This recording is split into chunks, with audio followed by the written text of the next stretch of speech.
tẹ́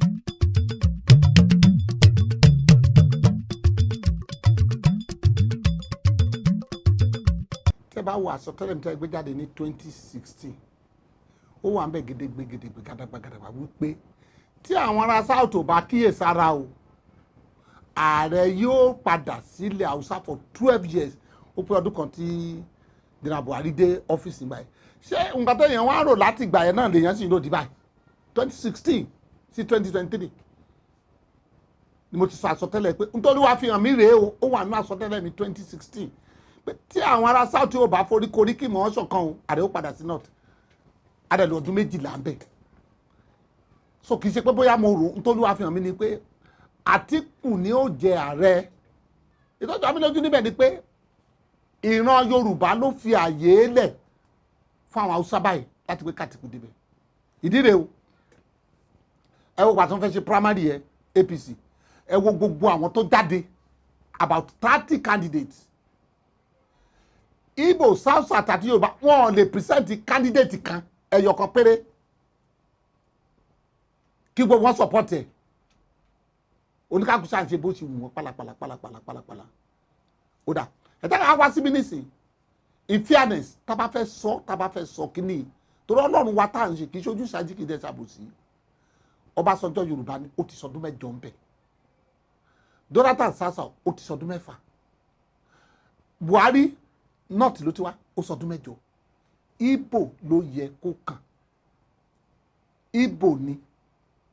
ṣé wọ́n ṣe pálapàla táwọn bíbù wọn ṣe ní Igbo fi débẹ̀ báyìí ṣé pálapàla tí wọ́n ń ṣe náà ní Igbo fi fẹ́ débẹ̀ òun wọn ṣọ̀kan ní North òun wọn ṣọ̀kan ìwádìí bẹ́ẹ̀ ó dá ìran Yorùbá tí à ń là lọ́wọ́lọ́wọ́ èmi ò rírú ìran wọn rí o èmi ò sí nínú ìran Yorùbá tí ò mọ right yàtọ̀ sí left mi ò sí nínú wọn èmi ò sí nínú ìran Yorùbá tó jẹ́ pé mi ò ní lè sọjú abẹ níkò ìran Yorùbá tó wà lọ́wọ́lọ́wọ́ lọ́jọ́ yìí ó jọ mí lójú o ebi náà díẹ̀ náà làwà tí Awólọ́wọ̀ wà bẹ̀ ṣé wọ́n fẹ́ fi Tinubu wáwó lọ́wọ́ ṣé wọ́n fẹ́ fi wá Bíọ́lá bàbá tó wẹ̀ ń gbà torí ẹ̀ tó ń gbà títí a máa dìbò a máa wọlé èmi ò rírú bàbá yìí o Yorùbá ò wà rẹ́ ní gidi kan gbé kalẹ̀ ó ní bàbá tó ń gbà lórí yìí bó bá tẹ ẹgbẹ́ Ọ̀ṣínbàjò kalẹ̀ ó tún fíà tó bá tẹ ẹgbẹ́ Fáṣọlá kalẹ̀ ó tún fíà kájọ àṣọ pé Mùsùlùmí wa ṣe Fáṣọlá wà bẹ̀ ṣe bí Arẹ́gbẹ́ṣọlá wà bẹ̀ bàbá yìí ni wọ́n gbé kalẹ̀ ẹni pé wọ́n ti wá ti tribal sentiment torí ohun tí wọ́n jẹ kò jẹ́ kí Yorùbá kí iye wa kó sí mọ́ iye Yorùbá tó wà lọ́wọ́lọ́wọ́ ní ìran yìí iye wa ti ra ṣé bàbá tó ń dákú dájí yìí náà ní Yorùbá wá ní kalẹ̀ ní gbogbo ilẹ̀ Yorùbá aṣíwájú ní ilẹ̀ Yorùbá orí ni Yorùbá jẹ́ láyé Yorùbá ìṣẹ́rú kìí ṣẹ́ ní ẹ̀yìn ọmọlógo ní Yorùbá ṣùgbọ́n brain àwọn Yorùbá ìran yìí bí ìgbà tí wọ́n kó nǹkan sọ́pọ̀ lọ́wọ́ ni o kò yé mi Tinubu of all people ní Yorùbá wá gbé kalẹ̀ bàbá tó ń fọwọ́ mú kẹ́kẹ́kẹ́ yìí mo gbọ́ nǹkan tí Nàdátàwù Mohammed obìnrin yẹn sọ lọ́jọ́ yẹn Ọlọ́run tó ti lójú wákàtí méjì ó ní kò mọ lẹ́ẹ̀tì yàtọ̀ sí láìtì mọ́ àwọn tí Yorùbá ń tẹ̀lé tí wọ́n gbé kalẹ̀ nìyẹn ó ṣe ni láàánú Àtíkù náà fún láyè òun lọ́lọ́run sọ pé yóò débẹ̀.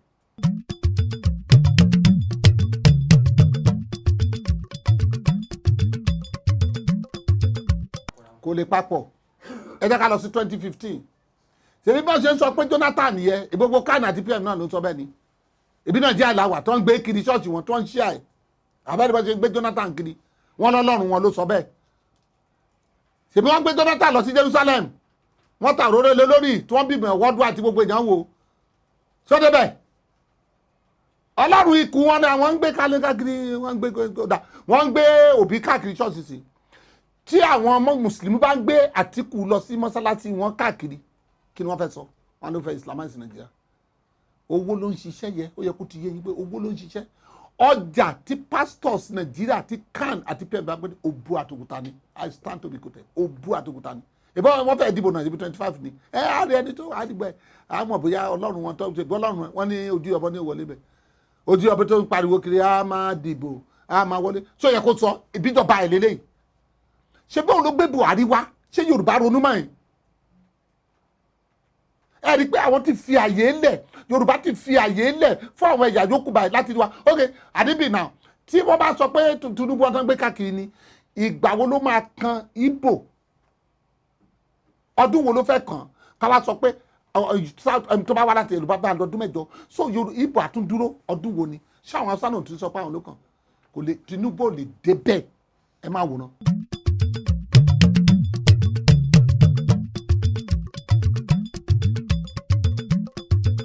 kan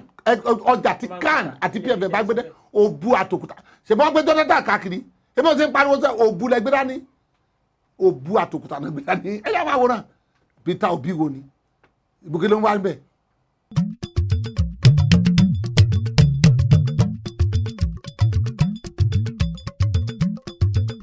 wọ́n ṣẹ̀ṣẹ̀ ń sọ ni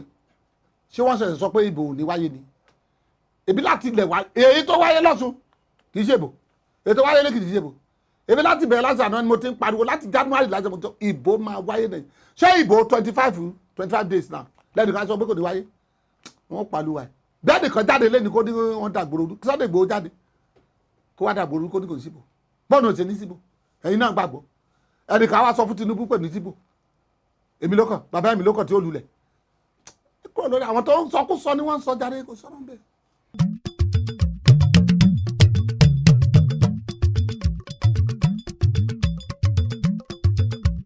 kí ló sọ ọmọ mi tó ṣe ìdíbẹ̀ bẹ̀rẹ̀ màá béèrè lọ́wọ́ ọmọ yẹn kí ló ṣe tó ṣe ìdíbẹ̀ bẹ̀rẹ̀ wọ́n ló mọ́ tó báyìí tó ṣe ìdíbẹ̀ bẹ̀rẹ̀ máa gbé ilẹ̀kẹ̀ sí díẹ̀ lómìnà kí ló sọ ọmọ tèmi tó ṣe ìdíbẹ̀ bẹ̀rẹ̀ òwe burúkú ni òwe 1914 ni kí ló sọ ọmọ mi tó ṣe ìdíbẹ̀ bẹ̀rẹ̀ ọmọ ni òṣèdí bẹ̀bẹ̀ ká filẹ̀ kẹsí dẹ̀mọ̀ máa filẹ̀ kẹsí dẹ̀ lómìnà tó máa bí ọmọ kí ló yẹ tó ṣèdí bẹ̀bẹ̀ òwe burúkú sáni tí àwọn ó jẹ ní òjẹ́ ká máa wo àjípa òwe ní.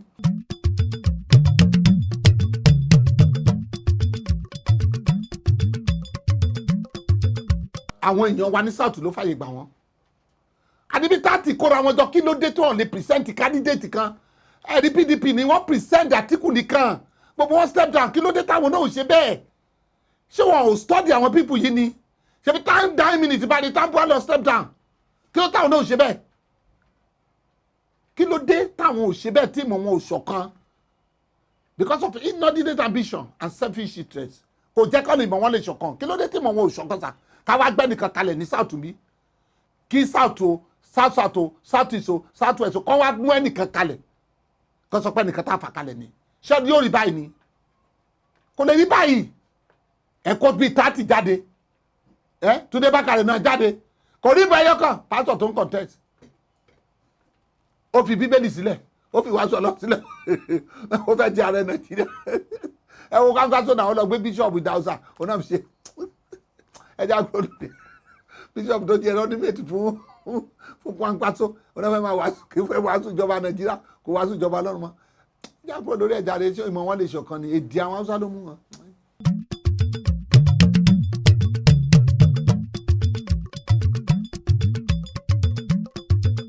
ẹ lọ wo àsọtẹ́lẹ̀ mi 2017 ẹ lọ wo number 15 and 16 bẹ́ẹ̀ àsọtẹ́lẹ̀ mi 2017 ẹ lọ wo number 15 number 16 number 17 bẹ́ẹ̀ n tó ṣẹlẹ̀ sí ẹ ló ṣẹlẹ̀ mo sọ síbẹ̀ pé àwọn èèyàn yóò kórìíra rẹ̀ wọ́n bínú sí wọ́n bínú rẹ̀ wọ́n kórìíra rẹ̀ títí tí ọjọ́ tí ó fi kúrò mbẹ̀ ẹ lọ wo àsọtẹ́lẹ̀ mi kì í ṣe pé mo ṣe sọ o 2017 number 15 number 16 number 17 pé Buhari yìí o election tó gbé débẹ̀ ní 2019 wọ́n rí igi ẹ̀ fún ni he has become a complete failure in the presence of Almighty God nǹkan tó wà nú ẹ̀ nìyẹn ẹ lọ wo wípé àwọn ẹ̀yà rẹ̀ àwọn Haúsá mo kó síbẹ̀ wọ́n kórìíra rẹ̀ débi wípé wọ́n kórìíra títí wọ́n dẹ̀ máa bínú sí títí dọjọ́ tí ó fi kúrò mẹ́ n tó ṣẹlẹ̀ ni wọ́n sọ lókùtà wọ́n ń gbé gbé kò jẹ́ tuntun sí mi àwọn ará ìlú ló jẹ́ tuntun sí ẹ lọ wo compulsory mẹ́. He has become a complete failure. Kí ló ṣe? Olúwa ní kò fi ìbẹ̀rù Ọlọ́run ṣe àkóso ó sì ń jẹ àwọn mẹ̀kúnnù níyà ẹ lọ wo ohun tí mo kọ síbẹ̀ ni mo fìyà jẹ àwọn mẹ̀kúnnù ṣé kò fìyà jẹ àwọn mẹ̀kúnnù báyìí sà àwọn tó kówó jẹ tọ́lá ni kó fìyà jẹ wọn kó tì wọ́n mọ́lé ṣó ṣe Buhari wa dẹni tó ń bá àwọn olè adigunjalè Nàìjíríà jẹun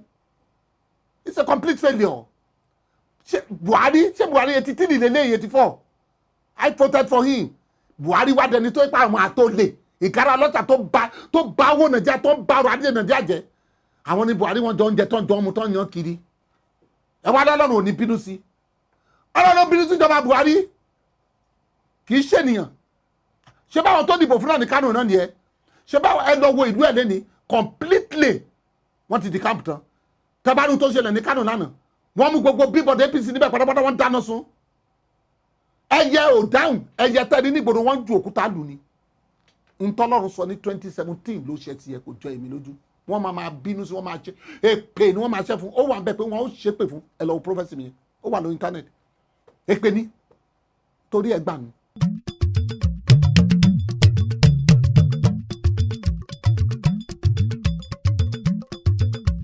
nínú àṣẹ tọ́lọ́mi tó dọdún tó kọjá àti tọdún ni pé hardship continue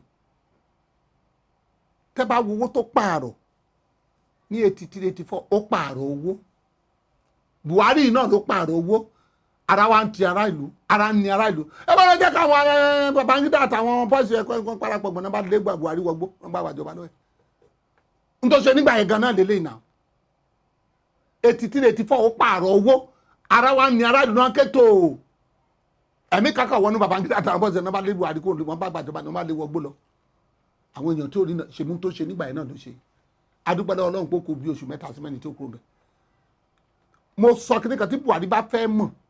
wípé ara ń ni ara ìlú kó jáde lọ kó pe town hall meeting kó má jẹ́ káwọn olóṣèlú wábẹ̀ kó ní káwọn àwọn ará ìlú àwọn driver àwọn ìyálàjà àwọn nǹkan kan yẹ àwọn tó ń ṣe kán wá síbẹ̀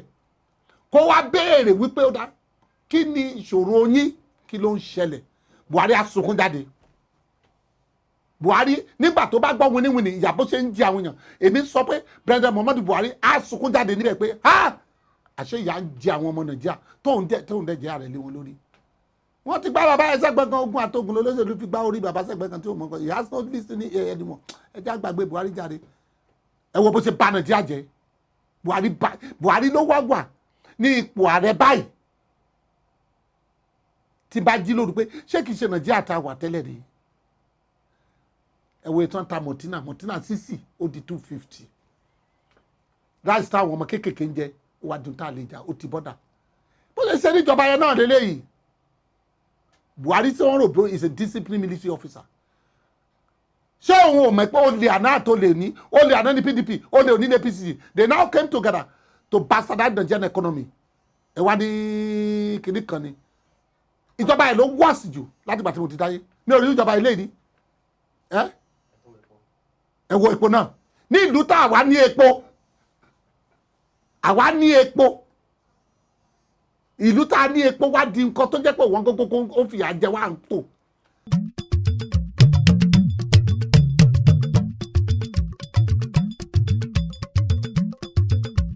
àwọn aláàlídà àwọn yóò láàánú Buhari ò láàánú mi mọ̀ pé èmi rò bí ẹni tó ní ìbẹ̀rù Ọlọ́run mi mọ̀ pé Buhari ò ní ìbẹ̀rù Ọlọ́run n tó wà nínú ìjọba yẹn nìyẹn ohun mẹ́ta tọ́lọ́run fún nìyẹn ó ní àwọn tó kówó ọrọ̀ Nàìjíríà jẹ kó jù wọn sẹ́wọ̀n kó fi àpá orí wọn torí pé wọ́n ṣẹ̀sọ́ Ọlọ́run àti sí èèyàn ni ẹ tó bá kówó ìlú jẹ ẹ̀mẹ̀pọ̀ Ọlọ́run ló ṣẹ̀sọ́ àti èèyàn ṣé wọn mọ̀ bẹ́ẹ̀ ni ẹ tó bá ṣòwò ìlú báṣubàṣu Ọlọ́run ló ṣẹ̀ sí that's corruption àtàrà ìlú Ọlọ́run ni kó fìyà jẹ wọ́n kó gbé ìdájọ́ òtítọ́ kalẹ̀ Ọlọ́run ni kó ṣàánú fáwọn mẹ̀kúnnù tí ìyà ń jẹ mẹ̀kúnnù yẹn nìyà wá ń jẹ lábẹ́ Buhari lẹ́nìí Ọlọ́run wá ní òkè kó fi ìbẹ̀rù Ọlọ́run ṣàkóso èwo ni Buhari ṣe ní mẹ́tẹ̀ẹ̀ta kan sọ ètò bá ṣe inú ẹ̀ n tó wà nínú prophecy in 2015 2016 2017 ẹ̀ assignment mẹ́ta tọ́lọ́run fún ẹ̀ is a complete failure Buhari is a complete failure his government is very disastrous àgbákò burúkú ló dé bá Nàìjíríà Buhari rẹ̀ ṣe bí Tinubu èmi ló kàn bàbá tí ó lulẹ̀ lọ́la yìí ní 25 26 27 ló máa lulẹ̀ completely n tó máa pànù àwọn Yorùbá wa ń gbé wọn rẹ́ni gbé Yorùbá ò rẹ́ni gbé lẹ́kọ̀ọ́ rẹ́ni gbé kalẹ̀ bàbá tó ń kú dájí yìí tó ń dákú dájí yìí èmi ò mọ ogun tí wọ́n kó ti Yorùbá tí iye wa ò tẹ̀ wá sí rárá ṣé Fáṣọlá ò sí mbẹ̀ Abárágbésọlá ò sí mbẹ̀ Abọ́síbàjò ò sí mbẹ̀ Yorùbá ò produce irú ọkùnrin rí lágbà mo ti dáyé mi ìrúrú ọkùnrin báyìí dé aláìsàn yìí torí ẹ̀ ń gbà lélẹ́lẹ́lẹ́ tọwọ́ ẹ̀ ń gbà báyìí ààrẹ tó fẹ́ gbé síbẹ̀ nìyẹn àwọn Hausa kan manage ẹ̀ wọ́n kàn fẹ́ manipulate wa sá kọ́kàn kú kán gbé sẹ̀tìmà Boko Haram sí ẹ̀ síbẹ̀ ní nítorí àwọn Hausa mọ̀ tán ṣe pé ẹjọ́ bá tẹ̀ ẹ̀kú nígbà tó òun ó dà nǹkan bá tẹ̀ ẹ̀kú á gbé Boko Haram síbẹ̀ kó lè máa fi àpá Yorùbá lórí ẹja bọ́ síbò ẹ gbàgbé àwọn ẹja rẹ̀.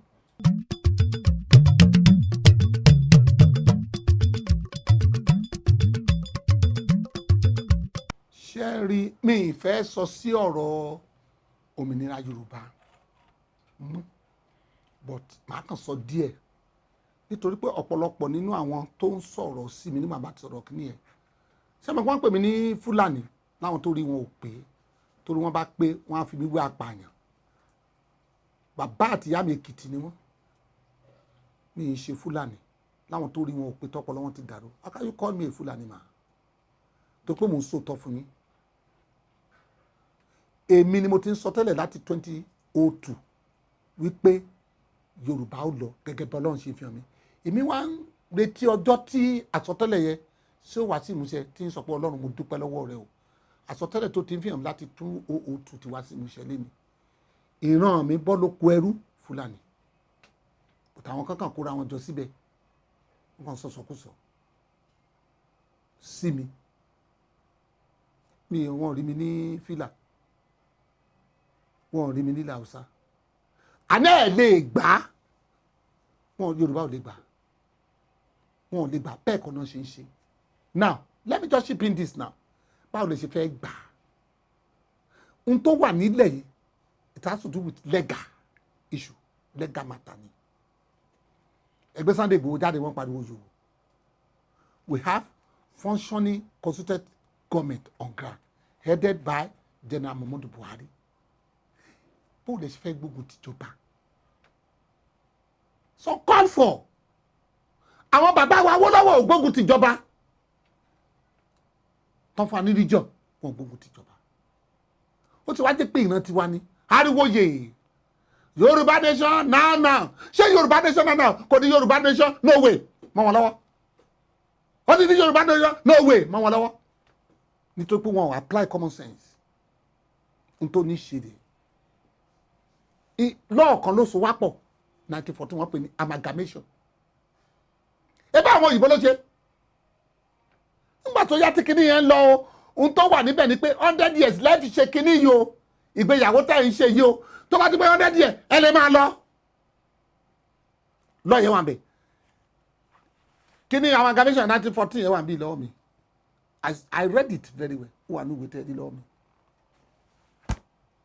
nígbà tó di 1952 àwọn bàbá Awólọ́wọ̀ wọ́n wá gbéra wọ́n lọ sọ́dọ̀ àwọn òyìnbó padà kinní yìí ó dàbẹ́ ni pé ó kù díẹ̀ káàtó wọ́n rò bá àwọn òyìnbó mọ̀ tán ṣe ni wọ́n wá fún wa ní region wọ́n fún wa ní western region northern region midwestern region eastern region wọ́n ní ká máa ṣe àwọn kaki boys àwọn gòwọ́n kàdé wọ́n dismantle ẹ̀ those two things those two laws ni wọ́n máa wá àwọn lọ́ọ̀yà ẹ̀ study kinní yìí kí ló ṣẹlẹ̀ lè blame àwọn Haúsá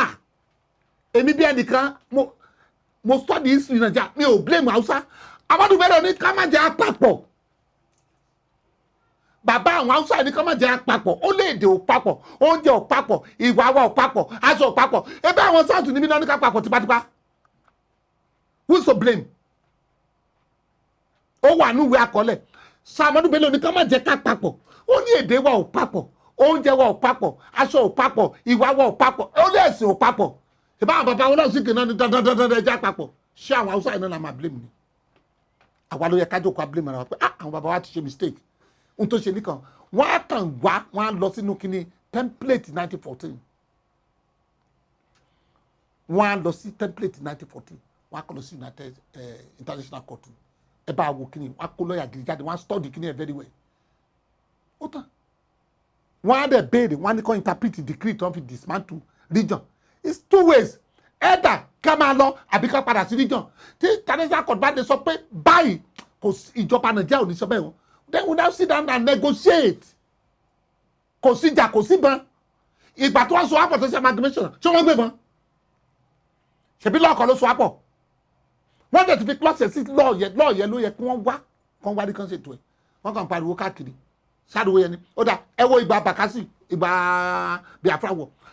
àwọn Nigeria government ló lọ bá àwọn Cameroon ẹ má jẹ́ káwọn ibo gbé bọ̀m̀bọ̀ bí ẹ má jẹ́ wọ́n enter into an agreement wọ́n sign document ìgbà bá sọjá débẹ̀ ní 20 kìíní kan ó kọ́ àmì lọ síbẹ̀ ó ní want to go to war òun ó gba nǹkan wọn padà àwọn arábí ò bá wọn jà Cameroon ò bá wọn jà wọ́n dẹ̀ ra lọ sí international court ẹ bá wa interpret kíní yìí o ń tá gbé kalẹ̀ dé o wọ́n lọ interpret àwọn nìkan wọ́n ní Cameroon ló nílẹ̀ 20 communities ni wọ́n sì dì fún Cameroon lẹ́nu tá à ń sọ yìí 20 communities tó jẹ́ ti Nàìjíríà tó jẹ́ ti Igbo tẹ́gbọ́ wà ń bẹ̀ international court ní kan kó fún ọ pátápátá fẹ́ láàrin 24 hours ọba tí wọ́n kó àwọn àmì ẹ̀kúrò bẹ̀ Nàìjíríà ò mi fi mọ́ kí ló dé táwọn náà ṣe bẹ́ẹ̀ kí ló tọ́nà òtún lẹ́sẹ̀ wọ́n wá credible lawyer bí wọ́n Fẹ́mi Fálànà ẹ bá wa wo kíní yìí wọ́n á dẹ̀ wá àwọn òyìnbó tó mọ kíní ẹ bá wa wo kíní wọ́n dẹ̀ bọ́ lọ sí international court simple àwa jókòó à negotiate ó da ṣé níjọ́ ní ká máa gbàdà sí báwo la sì máa ṣe simple èmi ò faramọ́ ká máa bá ṣájà ká máa para wọn ẹ ò bá ṣe ń pààyàn Nàìjíríà kí ló dé ní kíní ìsà kí ló dé ń bẹ̀ ìgbà tó ń ṣe amalgamation tí wọ́n jà ìgbà tó ń ṣe regional government ṣé wọ́n jà ibi tá ti mọ̀ pé kò sí ẹ̀bẹ̀rẹ̀ eléyìí táwọn bàbá Akíntóyè lóun kọ̀wé sí Buhari ìwé náà dà ó lóun kọ̀wé sí Ojúyọbọ bàbá mi lókàn tí ó ṣubú lọ́la kí ni ìwé mi jáde onítìrí náà gbé tiẹ̀ jáde kò need ẹ wá wò bọ́ ṣe ń bára wọn jà ẹ wo Sunday Igboho àti Gani Adams tí wọ́n jà kí ni wọ́n bá Gani Adams jà fún ṣe bá Gani Adams tí wọ́n bẹ̀ tó ti ń jà fún ilẹ̀ Yorùbá ṣé Sunday Igboho ní àkọ́kọ́ ni ẹ wá wo gbogbo wọn bá ṣe ń jà wọ́n bá bàbá Adébánjọ jà kó yẹ kó rí bẹ́ẹ̀ àtẹ̀dá afẹ́ gbòmìnira Yorùbá kan láń pè ṣé Yorùbá kan lélẹ́yìí ibi tó ṣẹlẹ̀ níbẹ̀ ni ìyálẹ̀ mi ò fẹ́ dá sí ìkànnì ẹ̀mọ́ mi.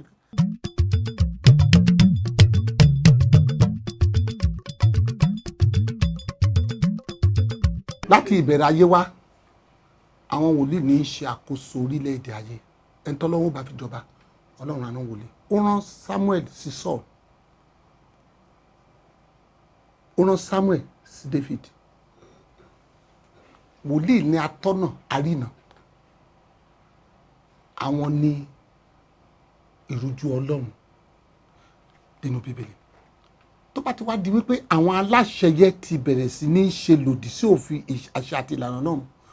wòlíì ló máa gbọ́ ọ̀rọ̀ Ọlọ́run lásọ fún ó sọ bẹ́ẹ̀ fún Ahabu ó gbé ìdájọ́ Ọlọ́run kalẹ̀ fún ó wà bàbílíkà ṣùgbọ́n wòlíì ìgbàanì wọn yìí bá àwọn aláṣẹ jẹ wọ́n máa ń ta kété ó pẹ́kẹ́ tó rí mi nílé olóṣèlú ó pẹ́ o tàbí níjọba àwọn àbí ní gọ́ọ̀mẹ́ntì àṣọ torí pé kò ní jẹ́ ká lẹ́nu láti sọ̀rọ̀ sí ìwà búburú ọwọ́ wọn ẹ wo orílẹ̀-èdè Nàìjíríà lẹ́nìí ọlọ́pàá wà lábẹ́ àwọn olóṣèlú army wà lọ́dọ̀ àwọn air force navy gbogbo security wà lábẹ́ wọn ta ni ó lè gba àwọn ará ìlú mẹ̀kúnnù bí kò ṣe Ọlọ́run nípasẹ̀ wòlíì ẹ̀ ó wà bàbílíkà ṣùgbọ́n tó bá ti wá di pé wòlíì yẹ ó wá gbé olóṣèlú máa tán jọ ń jẹ tán jọ ń mu ó ti kúrò nínú ìlànà Ọlọ́run tàbí tó wá di pé wòlíì yẹ wá ní òun contest òun fẹ́ di governor òun di deputy governor òun di vice president òun di senate president irú wòlíì bẹ́ẹ̀ ó lè ní ẹni wà lọ́la ló sọ bẹ́ẹ̀ ẹ ló lè ní ẹni kó wá ẹni wà ń bàdàn mí kúrò mí ó lè ní most of our pastors wọ́n ti olóṣèlú ti corrupt wọn most of our pastors jẹ́ẹ̀tì tí wọ́n ń gbọ́ ẹ bẹ́ẹ̀ lọ́wọ́ wọn bo náà ti lówó ẹ̀dí tó rọ̀ náà tán pẹ̀lú ẹni bo ni wọ́n ti lówó ẹni mo challenge wọn kán wá sọ chief imam kan chief imam Ìbàdàn kò ní jẹ́ẹ̀tì ti Sókótó ò ní jẹ́ẹ̀tì chief imam ní Àbújá kò ní jẹ́ẹ̀tì ẹ wo jẹ́ẹ̀tì táwọn bíṣọ̀bù wọn rẹ̀ ẹ gbàgbé àwọn bíṣọ̀bù yẹn jáde ẹ̀mẹ̀ pé ìkú wọn ni Bíbélì wá sọ ó ní ìkú wọn ni Ọlọ́run wọn wọ́n ti dìde mass they lock things up ẹni táwọn náà ń fly mọ́tò pẹ̀lú place àní bíi gómìnà àbí pẹ́ẹ́sì tí bí bíṣọ̀bù náà bá lọ ẹ̀rọ bíi gómìnà ni. ìwẹ́sọ̀ ayé 22 sọ pé ó ní ohun ìtìjú ni fún aká máa béèrè security lọ́dọ̀ àwọn aláṣẹ ṣebí security state ni wọ́n kó káàkiri wọ́n sì ààbò Ọlọ́run ò dájú lórí wọn mọ́ because they have skeleton in their cupboard sọlọ́run náà ni wọ́n sì yẹ ni kì í sọ́lọ́run àwọn náà mọ̀ Ọlọ́run ayé lọ́lọ́run wọn Ọlọ́run ayé ni Ọlọ́run ayé ni ṣebí ẹ̀yin náà wà náà jẹ́ nígbà tí president Buhari ní gbogbo àwọn bíṣọ̀bù yẹn wọ́n grant jet wọn pé wọ́n jẹ owó tí ó yẹ ìgbólówó àánú bíẹ́lì pé ká máa ti ìjọba Nàìjíríà wà lówó ó ní ká má ṣe jẹ ẹnikẹ́ni lóhunkóhun ní Bíbélì wí so their life contradict what is written in the Bible wọ́n mọ̀ ok ẹ wọ́n ìyàwó Tinubu sí ó fi ṣe pastor kí ni kàtẹ́rì àtòrí tó fi jẹ́ tó wọ́tẹ̀ kó wọ́tẹ̀ Paul Adébẹ̀sí fẹ́tọ̀ ló wọ́n dàtà Adébẹ̀sí sọ́lá ìjà Ọlọ́run ò fi hàn ẹni tí ó jẹ ààrẹ kò lè fi hàn Ọlọ́run ti padà lẹ́yìn ẹ̀ ni kò lè fi hàn Ọlọ́run lè fi hàn Ọlọ́run fi hàn èmi kò lè fi hàn bó bá ṣe súnmọ́ Ọlọ́run tó pẹ̀lú ìgbé ayé wa mọ́ Ọlọ́run máa ń fara hàn mọ́ yẹn kò lè fi hàn nǹkan tó ń ṣẹlẹ̀ nìyẹn kó wa babilika ká bá wọn jẹ ó dà ẹ wo yunifásitì tán kọ́ sọ́mọ mẹ́kún lè lọ yunifásitì àwọn pásọ̀tì wọn yẹn ìwé gbogbo tí mo ní sílé tí n bá tà bàbá kí n sọ gbogbo ẹlẹ màá rí 450,000 20 naira ni mo fi ń ṣe stamp nígbà tí mo rà gbogbo ìwé tí mo ní pátápátá òyìnbó fún mi lọ́fẹ̀ẹ́ ni mi wọn tàwé kankan fún mi mo ní bible kan say it contain every version of the bible it's about $1,000 ọ̀fẹ́ lóyìnbó fún mi